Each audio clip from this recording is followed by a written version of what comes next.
This lot just a bunch of frothing hypocrites. Oh, I couldn't agree more, Patrick. I would have thought in the middle of an ever-worsening cost of living crisis that our MPs would focus on more important matters.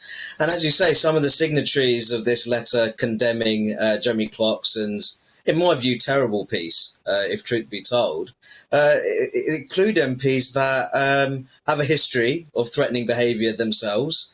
One politician that said that she would essentially welcome the death of democratically elected political leaders. Yeah. And I'll make this point that the letter talks about misogynistic behaviour, violence towards women and girls. Patrick, this includes MPs that are willing to sacrifice women's rights on the altar of radical transgenderism. They're more than happy to undermine the integrity of sensitive female-only spaces. They are guilty of rank hypocrisy.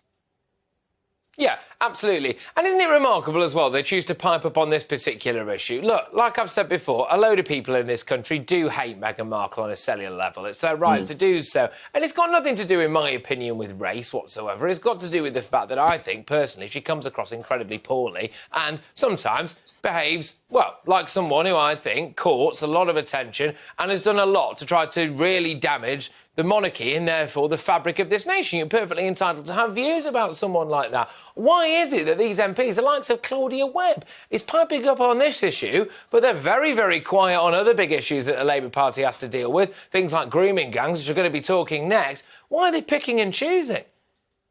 A lot of this is just a complete distraction, Patrick.